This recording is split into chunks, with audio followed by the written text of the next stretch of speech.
What is presence really? It isn't a clenched act of concentration, it isn't positive thinking, and it isn't a rare state reserved for meditation cushions. In Eckhart Tolle's language, presence is the quiet clarity of consciousness, the open inner space in which thoughts, emotions, body sensations, and impressions freely arise and fade. Like the sky, clouds form and dissolve. The spaciousness remains. When you forget the sky, a single cloud can feel like the whole horizon. When you remember the sky, clouds are allowed to be clouds. You don't have to tear them apart to see what's beyond. Misunderstandings usually begin by treating presence as a destination, a place to reach and then remain forever. Tolle's picture is simpler and kinder. Presence is not a goal, it is a quality. Not something extra you add to the moment, but what remains when you stop adding unnecessary commentary. The instant you notice a thought beginning, an emotion moving, the body signaling, attention becomes wider than the content. In that widened space, reflex gives way to a small field of choice. It's an interior half-step back. Not escape, not passivity. Just a subtle distance in which a breath of freedom appears between trigger and response. A key to understanding this is Tolle's distinction between clock time and psychological time. Clock time is practical. Deadlines, schedules, appointments, precise departures. You need it to function in the world of form. Psychological time is when a large portion of your awareness lives in replayed past or manufactured future. If only back then, one day when, what if later? The ego feels at home there, in air flavored with lack, fear, longing, and proving. Presence does not throw out clock time, it dissolves the primacy of psychological time. The priority flips. Instead of what will happen tomorrow, the living question is, what is true now? And from that now, what is the next clean, small move? The head can be noisy. The body is often a quieter doorway into now. Tolle calls the subtle, directly felt field of aliveness the inner body. Whenever you are not confined to thought alone, it is accessible. Close your eyes, feel the faint tingling in your palms, sense the chest opening on the in-breath and softening on the out-breath. Notice the soles of your feet resting on the ground. You have already arrived in a modest but utterly real presence. This is not imagination or self-suggestion. It is direct perception, like sinking beneath wind-ruffled surface water into steady depth. You don't deny the waves, you're less carried by them. From here, sentences grow shorter and cleaner. The rhythm of decision slows and sharpens. A brief intermission before we continue. While you attune to the inner body's quiet, you can also support the physical body with gentle, natural products. There is a 5% discount for LifeCare bio items via the link in the description or the QR code on screen. That is an affiliate link, so I may receive a commission if you purchase. Now back to the content. Presence does not equal feeling good all the time. It is not a pleasant state project. Tolle's term, pain body, names the accumulated emotional charges from the past that periodically activate seeking fuel. In those moments, even a tiny stimulus wants to bloom into drama.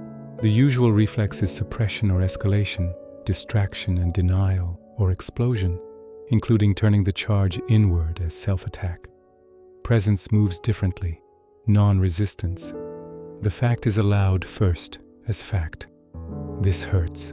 The field feels dense, I'm afraid. I'm jealous. Without instant labeling or condemnation, you take 3 slow exhales, track sensations, and recognize the second arrow.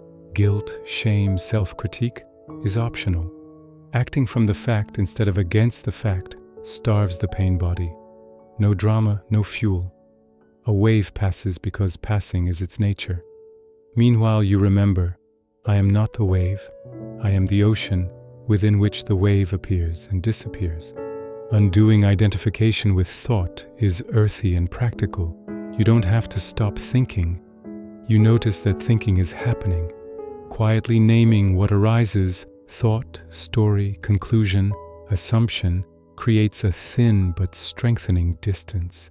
The habit of fact versus story becomes invaluable.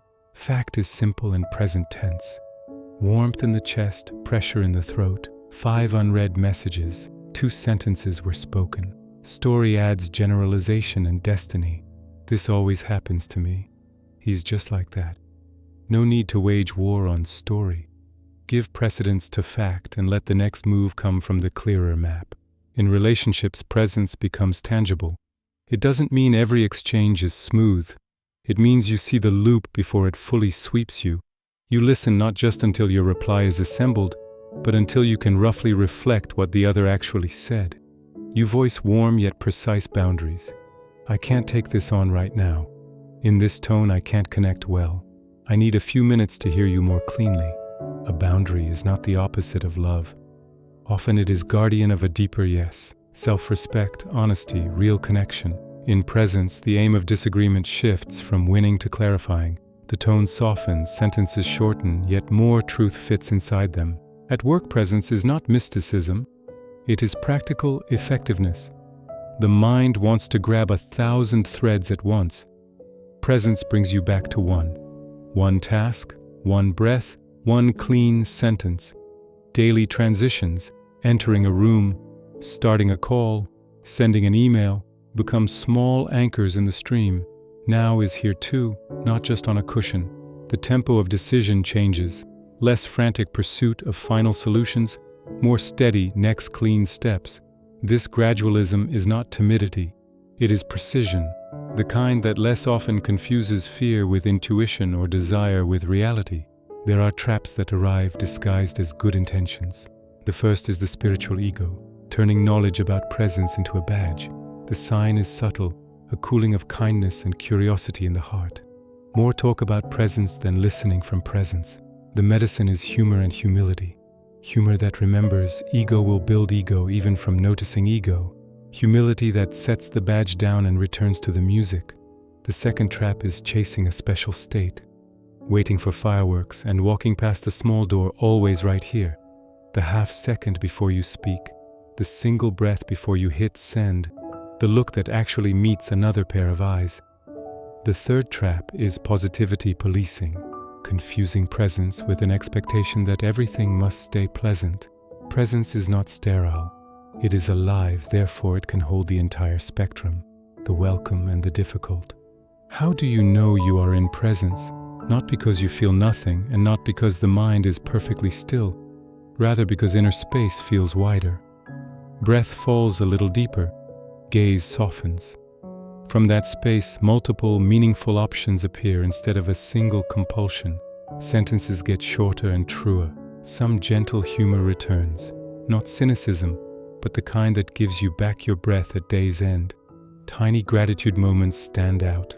Light on the table, a tree beyond the window, a clean no that protected you from a long, hollow yes. How does it become practice? Not via huge vows, through small rhythms. Perhaps the jingle of your keys becomes a bell. Whenever they ring at the door, one honest exhale. Perhaps the first 3 bites of a meal belong to the food. No screen. Before reaching for the phone, a 2-second inquiry. Why am I reaching and instead of what? Before each send, what is the next clean sentence? 3 brief body checks a day. Shoulders release, jaw softens, eyes relax, chest widens, feet felt. These modest moves populate the day's gaps. Small, consistent motion transforms more than rare, grand intention. We often ask, how do I know whether ego is speaking or healthy self-protection? Again, the body is a reliable instrument.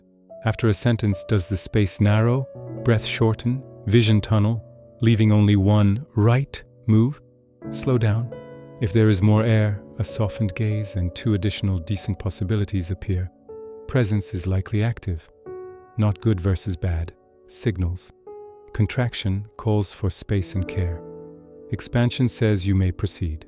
Always let reality precede the story about it. Presence also has a collective dimension. When people settle and see more clearly together, it is not only an individual event.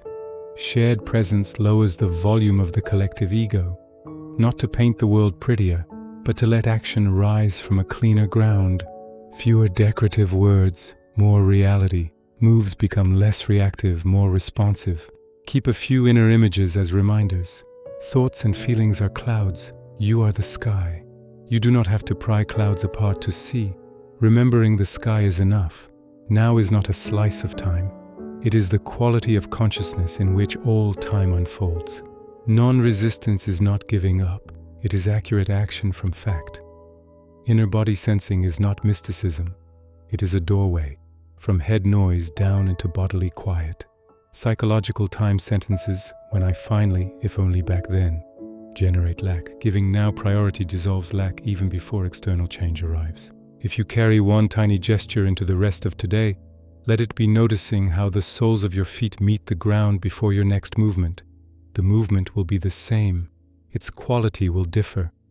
From that difference come the cleaner word, the warmer boundary, the more precise act. Clouds will still form and dissolve. The sky remains. Presence is not a remote summit to conquer. It is the quiet home you can return to on any breath. And if this supported you, don't forget to like, subscribe, and turn on notifications so you won't miss what comes next.